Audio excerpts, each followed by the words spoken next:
You'll remember that the rise of New Wave at the end of the 1970s was a really signal event in the sense that it helped really define the end of the decade as one that was pushing back and maybe even rejecting the values of the hippie aesthetic that I've argued really sort of unifies a lot of rock music from about the mid-60s to the end of the 1970s. So the question would be, what happens with New Wave as it works its way into the 1980s? Well, it turns out that a lot of groups who used, New Wave was defined in many ways by sort of not only turning to the past, in what I termed as a kind of ironic way, or maybe a detached way would maybe be a better a way of thinking of it. That is, turning to the past, not because you want to go back to the past, but because you're using the past because you know your audience understands what that is, so it's all kind of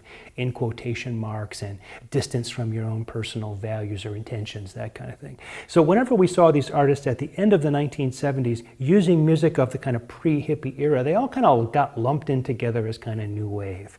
And so some artists were not using the past ironically at all. They weren't, maybe reminding people of that or trying to disabuse them of the notion, because that's kind of what was selling at the time. But as the 80s unfolded, you really get a lot of these artists sort of separating out into a continuation of the New Wave, which by the time you get to the early 80s, New Wave really sort of blended in to mainstream rock and was no longer such a rebellious thing. I mean, it had its moment of negative definition, here's what we aren't. But after sort of going a couple years of that, it really pretty much got to the point where you could hear the Cars and Foreigner and Boston and Talking Heads all pretty much together on classic rock radio in the early 1980s. There wasn't seen to be a lot of difference, maybe difference in emphasis, but not difference in kind when it came to style. So you got those groups, the continuation of New Wave, and then you got the ones who had been using the past not in an ironic way, really were celebrating earlier music because they thought the hippie thing had gone too far, it had gotten too complex, it was time to get back to roots and really make the music more authentic and more real because it got back to its roots again. And I'm going to call these groups the New Traditionalists. That is a kind of return to the past, a return to the tradition, in the same ways that you have jazz traditionalists or folk traditionalists or country traditionalists, right? People who want to get back to the roots and have respect for the roots of the tradition. And leading the parade, I think, with the New Traditionalists is Tom Petty and the Heartbreakers.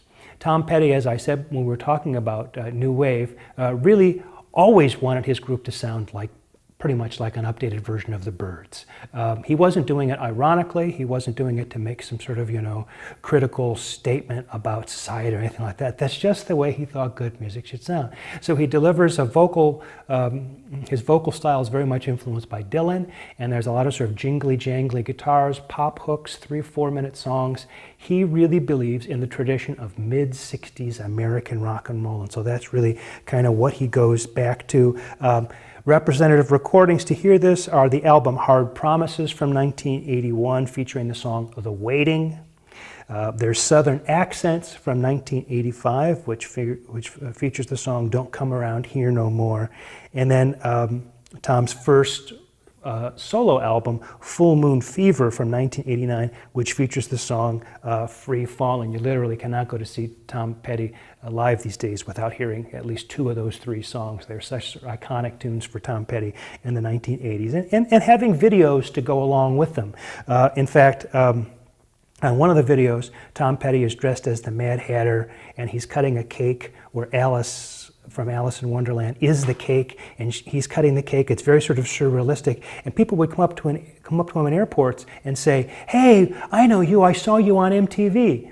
And Tom Petty and Heartbreakers at that point were like, "MTV? What's this MTV?" They had a video on MTV. They'd never even seen MTV. So in those early days of MTV, there were a lot of artists who were even started to be promoted on MTV who still hadn't even seen the channel yet. This gets back to our idea of the spread of MTV according to the spread of the cable television industry. Another guy who has to be thought of as a new traditionalist, and an important one, is Bruce Springsteen.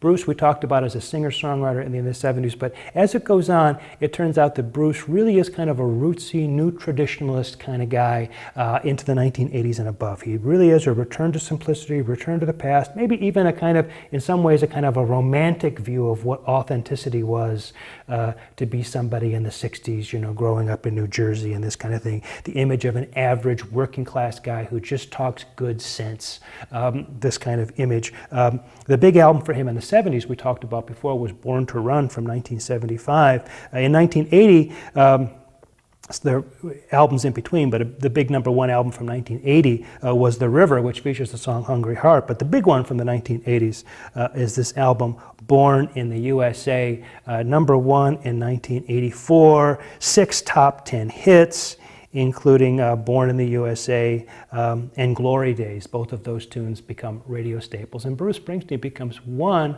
of the biggest bands of the 1980s. Again, with tons of video on MTV to support it. Interesting between Tom Petty and Bruce Springsteen.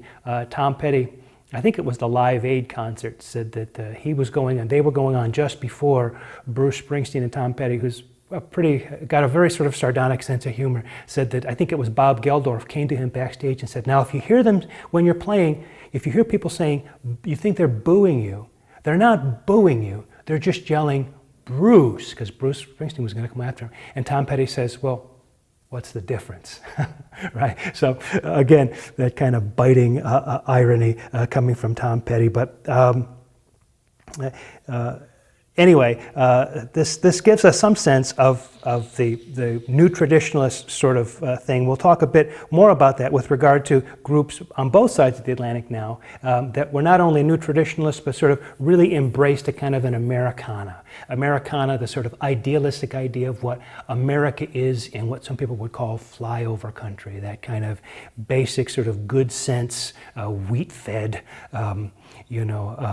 idea of America that maybe in some ways probably doesn't really exist. It's just an ideal, like the idea of New York City as being the films that we see in the Woody Allen movies. That New York doesn't really exist. When you go to New York, you're bound to be a little bit disappointed in some ways because it doesn't appear just the way it's romanticized in those films. But let's talk a little bit about some of these Americana groups. We're going to talk about John Mellencamp, who went under the name of John Cougar Mellencamp, and then finally John Mellencamp, coming out of Indiana, really projects the image of a small-town Midwesterner. Had a hit in 1979 with I Need a Lover, at least it was a radio hit, was covered by Pat Benatar. She had a hit with it. But a representative example for John Cougar Mellencamp would be his album American Fool, a #1 album from 1982, and the two songs Hurt So Good, a #2 hit, and Jack and Diane, a #1 hit.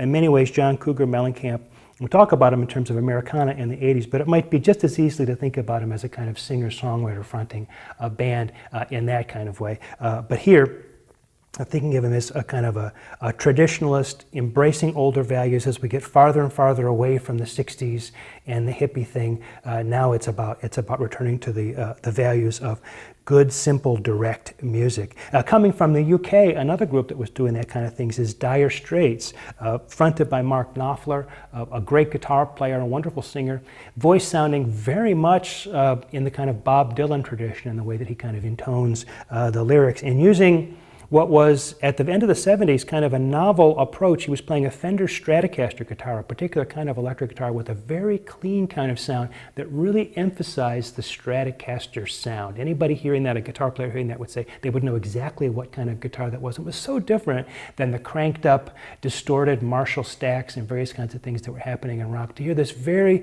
clean guitar sound on a song like 1978's Sultans of Swing really defined Dire Straits as a group that was really going back more to roots and bypassing a lot of the sort of heavy rock of the day. Well, they didn't bypass it forever. The album Brothers in Arms, #1 album from 1985, features the song Money for Nothing, which has got plenty of distorted guitar, but still a kind of an embrace of not only American roots music, but also a kind of a criticism of music merchandising, which ironically, the video for this song that was criticizing music merchandising went into heavy rotation on MTV, which of course at that time was all about music merchandising. It features Sting on background vocals at the very beginning saying, "I want my MTV," and then they launch into the song that's about music merchandising, which seems to be a criticism of merchandising groups through MTV, and it becomes a hit on MTV and gets played over and over again.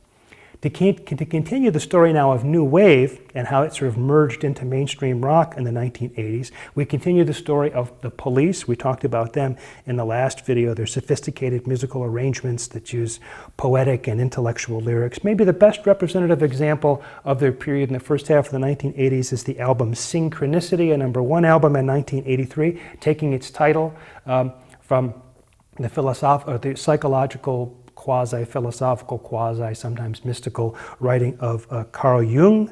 The two big songs off that album, Every Breath You Take, a #1 hit, and King of Pain, a #3 hit.